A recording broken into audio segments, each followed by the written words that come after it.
exclusive for the people of Manila. Direktang mensahe ni Yorme sa mga mamamayan ng Kapitolyo ng bansa. Pakinggan, unawain, at ipasa ang mensahe ni Yorme. Ngayon, talk to the people.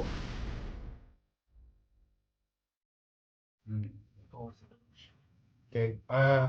Magandang tanghali po mga kababayan ko sa lungsod ng Maynila, mga batang Maynila, mga nanay at tatay ko, at ang mga minamahal kong lolo't lola. Sana po nasa mabuti kayong kalalagayan.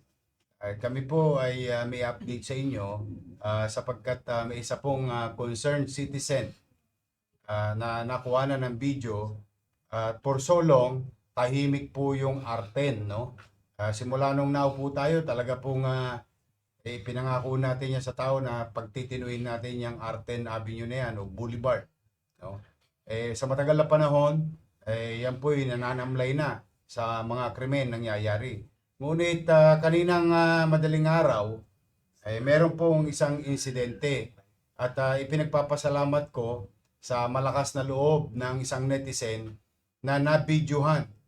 Pakita nyo nga yung video, yung insidente. Nabidyohan. Ayan po. Binibiktima ho tong isang babae nitong dalawang gago na ito. Muntik pa saksakin. Biri mo, pera lang ang lakad eh.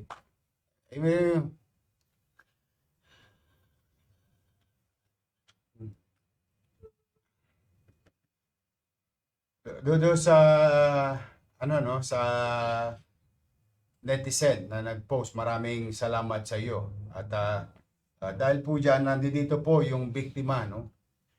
Na si Patricia Lopez, yung nakita niyo nakasakay sa motor kanina. Trumang-truma pa hanggang ngayon. Nangyari po yung insidente kaninang madaling araw, alas 3 sa madaling araw. Hindi ko naman maintindihan sa mga to. Akala yata nito mga to, joke kami. Sinabi ng... Anyway, Miss Lopez, you're from Nabotas. Saan ka papunta? Moriones, sa Tondo. Ito po, yung biktima, hanggang ngayon, trumang-truma po talaga ito. Pagpasensya mo na. Meron pa rin mga malalakas ang loob na tulongges na gusto subukin ng Maynila. But I am happy that you are safe. More than anything else. Yung pera na mawawala, gamit mawawala. Ang importante sa akin, ligtas ka. Now, bilang tugon sa pang-aabuso, pambibiktima, kay Patricia Lopez, gusto po namin i-update kayo. Ayan, pasok mo yung dalawa na yan.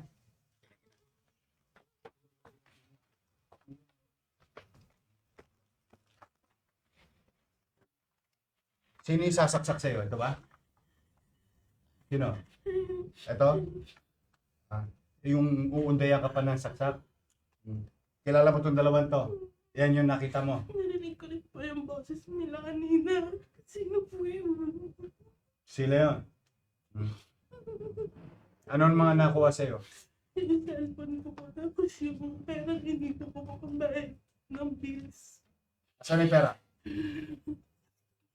Asan? Dodong. Ikaw, yung pangalan mo? Moises. Ikaw, Marlon. Nakanin yung pera? Pati cellphone.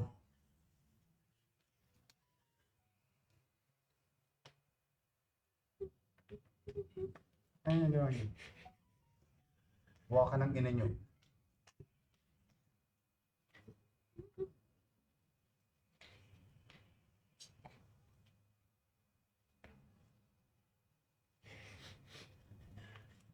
Kunin yung cellphone, ha?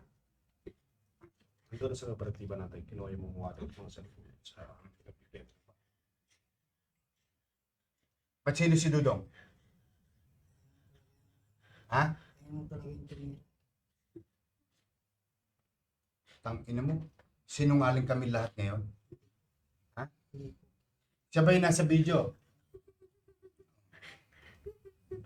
So wala ka doon. Hindi ka niya kasama.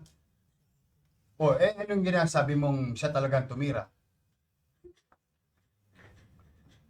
Putang ina nyo, sasaksakin nyo pa yung babae eh.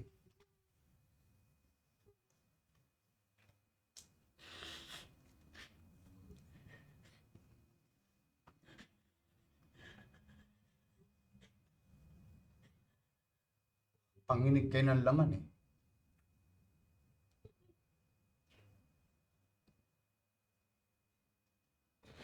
Ano si Dudong? Doon nyo piniprenda lahat ng ninanakaw nyo.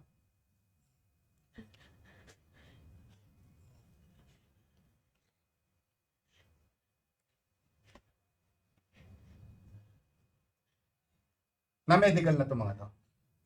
Sa direksyon ko dito sa Anyway, muli, kami humihingi ng pasensya sa iyo na nangyari sa iyo yan dito sa Maynila. And I hope today, we brought you justice. Huwag mong patatawarin itong mga to, ha? Papailan ng complaint to. Huwag mong, hindi na to Opo, sana po. marami pang bibiktimahin katulad mo to. Trauma po eh. Ha? Yung trauma sa akin. I know, I can feel it. Ha? Pero, para matagumpay kami mapapayapang Maynila, ang mga complainant dapat hindi umatras. Yes. Ha? Yes. Huwag mo patatawarin itong mga to. Marami pang bibiktimahin ito. Yes. I hope we brought you justice today. Thank you. Thank you so much.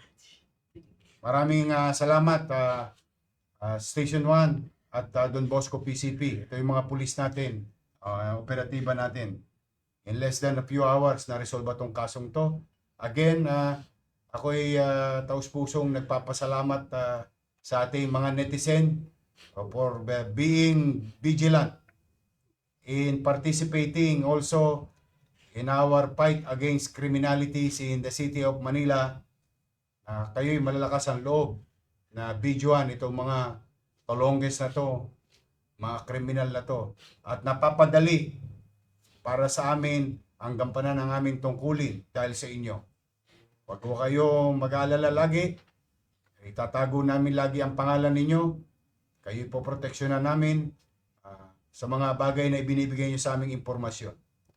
For the meantime, to the people of Manila, rest assured, bagamat tayo nasa gitna ng krisis, katulad na nasabi ko na kaninang umaga, ay habang kinakarap natin ang krisis sa lungsod, sa bansa at sa mundo, hindi po pwedeng mawala yung mga dapat gawin at responsibilidad ng pamahalang lokal sa kanyang mamamayan upang makapagbigay ng kapanatagan sa pamumuhay, paninirahan, pagdako, panaog sa lungsod ng Maynila ng anumang tao at sino mang tao. Ito po ang inyong lingkod. Sana po'y nakapagbigay kami ng some level of assurance that justice will be served always. At kami po'y hindi perpektong gobyerno. Itong mga lokong ito, maaring makalalagpas sila, panandalian. Maaring hindi namin sila maagapan, pero we'll make sure, matter of time, madala sila at mahuli. Pipilitin namin mapagtagumpayan na makapagbigay ng hustisya sa bawat biktima o bibiktimahin. Hindi naman. Sa mga talongges, o ito, ilang oras lang, huli na. Huwag niyong subukin. Magbagong buhay na kayo. Lalo ngayon, hirap ang buhay ng tao. Tingnan niyo nangyayari sa mga biktima ninyo. Sa ating mga kababayan, hanggang dito lang po muna. Mag-iingat po kayo. Manatag kayo, may gobyerno sa Maynila. Pagpalain nawa kayo ng poong may kapal. Maraming salamat po. Exclusive for the people of Manila. Direktang mensahe ni Yorme sa mga mamamayan ng Kapitolyo ng bansa. Pakinggan, unawain, at ipasa ang mensahe ni Yorme. Ngayon, talk to the people!